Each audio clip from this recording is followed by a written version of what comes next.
안녕하세요. 미소교회 최준영 목사입니다. 2025년 3월 30일 주일, 오늘 날개 쉬는 생명수 샘물 한 모금 시작하도록 하겠습니다.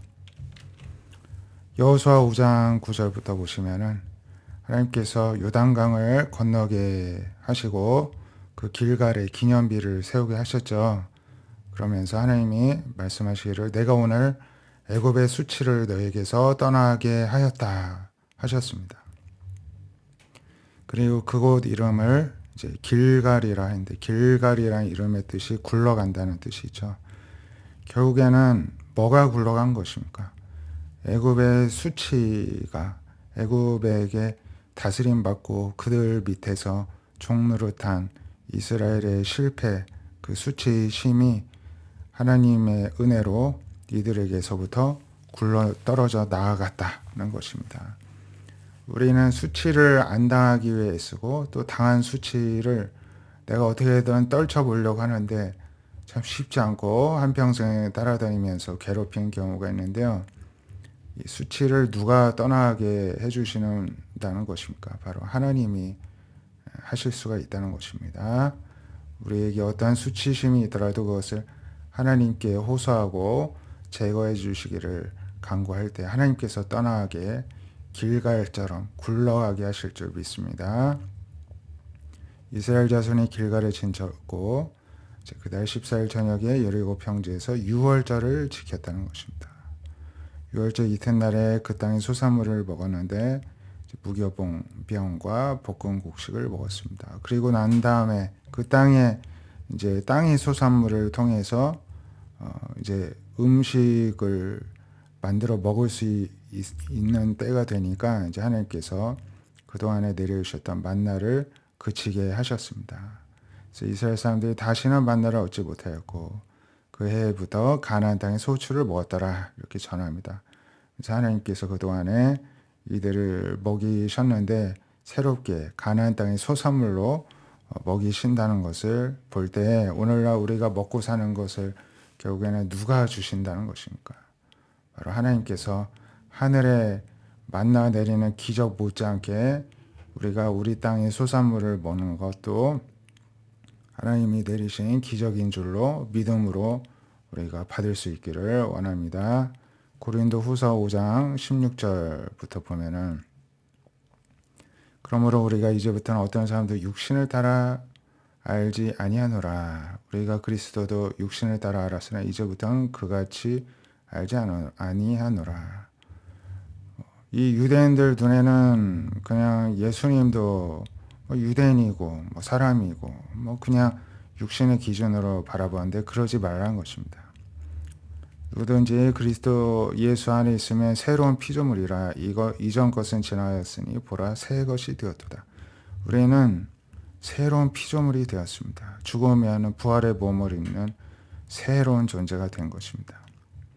모든 것은 하나님께로부터 나왔습니다. 그가 그리스도로 말미암아 우리를 자기와 화목하게 하시고 또 화목하게 하는 직분도 주셨습니다. 하나님께서 그리스도 안에 계시는데 세상을 자기와 화목하게 하시고 그들의 죄를 사람들에게로 돌리지 않으시고 화목하게 하는 말씀을 우리에게 부탁하셨습니다. 그래서 우리가 그리스도께서 하시던 일을 대신하여 하나님의 사신이 된 것입니다. 하나님이 우리를 통하여 너희를 고린도 성도들을 권면하였던 것 같이 그리스도를 대신하여 간청하노니 너희는 하나님과 화목하라. 하나님이 죄를 알지 못하시니 우리를 대신하여 죄로 삼으신 것은 우리로 그 예수님 안에서 하나님의 의가 되게 하기 위해서인 것이고 또 마찬가지로 바울이 고린도 교회 성도들에게 바울을 통해서 하나님께서 권면을 주신 것처럼 또 우리를 통해서 그 누군가에게도 또 권면을 하시는 줄로 믿습니다. 누가복음 15장은 계속해서 찾는 비유가 나오죠. 이 비유를 하신 이유는 바리새인과 서기관들이 예수님이 죄인을 영접하고 음식을 같이 먹는다 하면서 비난을 하였기 때문인데요. 두 아들 비유가 있습니다. 어떤 사람한테 두 아들이 있었는데 둘째가 아버지에게 말하되 아버지여 재산 중에 내게 돌아올 분깃을 내어주소서. 아버지가 돌아가시지 않았는데 물려받을 유산을 달라는 것입니다. 그래서 근데 이 아버지는 화도 안 내시고 원하는 대로 해 주었습니다. 며칠이 안 되어 둘째 아들이 재물을 다 모아가지고 먼 나라에서 허랑방탕하게 재산을 다 낭비했는데 재산 돈도 다 떨어졌는데 그날에 흉년이 들으니까는 이제 먹을 것도 없게 됐습니다. 그래서 한 사람 밑에라서 막 일해주고서는 이제 얻어먹고 지냈는데 들러보내 돼지를 치게 하였습니다. 돼지 먹는 사료, 쥐염 열매로 배를 채우고자 하되 그 이마저도 주는 사람이 없었습니다. 스스로 생각하죠. 내 아버지에게는 양식이 풍족한 품꾼. 우리 아버지에게 있는 그늘 아래에 있는 품꾼들은 종들은 양식도 아주 풍족하게 먹는데 이 나라 이렇게 흉년된 나라에서 품꾼이 되니까 아주 굶는구나. 내가 여기서 굶주려 죽는구나 한탄을 했습니다. 그러면서 내가 여기서 이렇게 굶어 죽느니 아버지한테 가서 내가 하늘과 아버지께 죄를 지었으니 사과를 하면서 아들이 아니라 품꾼으로 여기소서 하면서 차라리 아버지의 품꾼이 되면 배라도 부르겠다 이런 마음으로 돌아갔습니다. 아직 거리가 먼데 아버지는 멀리서 그를 먼저 바라보고 알아보고 측은히 여기면서 막 달려 나오는 것입니다. 목을 안고 입 맞추고 아들이 이제 아버지께 죄를 지었다고 이제 아버지 아들도 아니니까는 종들처럼 여겨달라고 이야기를 하려고 하는데 아버지는 종들에게 이러기를 제일 좋은 옷을 내어다 입히고 손에 가락지 끼우고 발에 신을 신기라. 또 살진 송아지를 끌어다가 우리가 잡으라 먹고 즐기자. 내 아들이 죽은 줄 알았는데 다시 살았으며 내 잃어버린 줄 알았는데 다시 얻었다 하면서 막 즐거워하고 풍악과 춤추면서 파티를 열었습니다. 맏아들이 밭에 있다가 도대체 뭔 일인가 하고 다른 종한테 물어봤더니 당신 동생이 돌아왔는데 여차여차했습니다.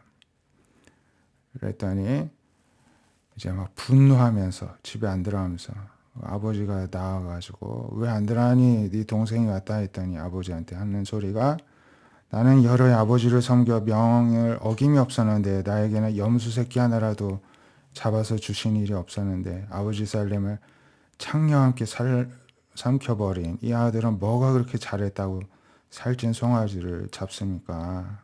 했더니 아버지가 말합니다. 예, 너는 나와 항상 함께 있으니 내 것이 다 너의 것이다. 그런데 내 동생은 죽은 줄 알았는데 살아났고 잃어버린 줄 알았는데 우리가 얻었으니 즐거워하고 기뻐하는 것이 마땅하지 않겠느냐 하면서 이 큰 아들한테 그렇게 아버지의 마음을 말씀을 해 주는 것입니다. 이 아버지의 마음은 어떻습니까? 큰 아들도 사랑하죠.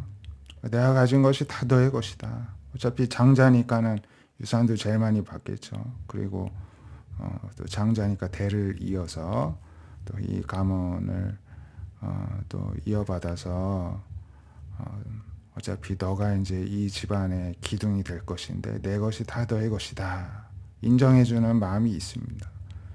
그리고 또 둘째 아들에 대해서도 여전히 사랑하는 마음이 있죠. 그래서 그게 지금 그 문제가 중요한 게 아니라 뭐 네 아들이 너만 하겠냐. 너보다 훨씬 못한 아들이긴 하지만 너보다 훨씬 못한 동생이긴 하지만 우리가 그렇게 포기하고 집 나와서 그냥 어디 가서 또 죽지는 않았을까 걱정하고 잃어버린 줄 알았던 그 아들이 그 동생이 돌아온 것 자체만으로는 우리가 또 환영해주고 기뻐해줄 수 있는 것 아니겠느냐 이렇게 이야기를 하면서 동생에 대한 사랑 이런 거 전혀 없고 아버지의 마음도 전혀 헤아리지 못한 또 큰아들의 또 어떤 인색한 마음도 일깨워주는 것을 볼 수가 있습니다. 이걸 예수님이 왜 말씀하셨을까요? 여기서 주인은 하나님이죠. 큰아들은 누구입니까? 유대인들, 바리새인들, 서기관들이죠. 둘째 아들은 누구입니까? 예수님이 지금 함께한다고 그들이 흉보고 있는 죄인들이죠. 이 죄인들보다 서기관들 바리새인들이 훨씬 낫다는 걸 예수님도 아신다는 것입니다. 그런데 아버지의 마음은 다 모두를 사랑하신다는 것입니다. 그것을 알라는 것입니다. 우리 역시도 이렇게 우리가 먼저 예수님 믿고 구원받았다는 이유로 너무 우리 중심으로 이기적으로 하나님은 우리만 축복해 주셔야 될 것처럼 여기는데, 하나님은 모든 인류의 하나님이시고 모든 사람의 하나님이십니다. 심지어는 부처님을 믿고 이슬람을 믿는 그들의 하나님이시고 하나님이 없다고 하는 자들의 하나님이시기도 하시고, 하나님은 그들도 사랑하신다는 것을 우리가 기억하고, 아버지의 마음을 헤아려서 이미 하나님의 것을 다 우리에게 허락하신 것에 또 감사하면서, 또 이렇게 집 나갔다 돌아온 동생과도 같이 모든 이 땅의 죄인들이 하나님께로 돌아오기를 바라고 그것을 가장 기뻐하신다는 것을 하나님의 마음을 헤아려서 함께 그러한 마음으로 하나님의 품을 떠난 모든 죄인들이 돌아오기를 우리 역시도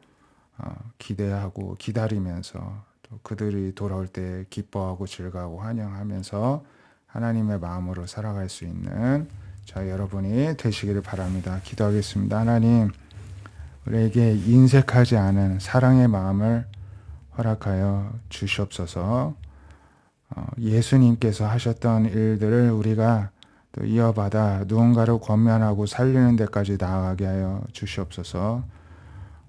또 잃어버린 자들을 늘 찾기를 원하고 기다리시는 아버지의 마음과 같은 하나님의 마음을 헤아릴 수 있는 우리가 되게 하여 주시옵시고, 우리 자신의 문제에 너무 매몰되어 나의 수치와 상처만 아파하면서 내가 해결하려고 애쓴 것이 아니라 그것마저도 하나님의 문제인 것처럼 하나님께 호소할 때 하나님께서 다 수치를 굴러가게 하시고 제거해 주시는 은혜로 말미암아 나의 모든 것이 하나님의 것이고 하나님의 것이 다 나의 것이라는 하나님과 함께하는 이 믿음 속에서 늘 즐거움과 기쁨과 감사함 가운데 살아가는 주의 모든 천국 백성들 다 되게 하여 주시옵소서.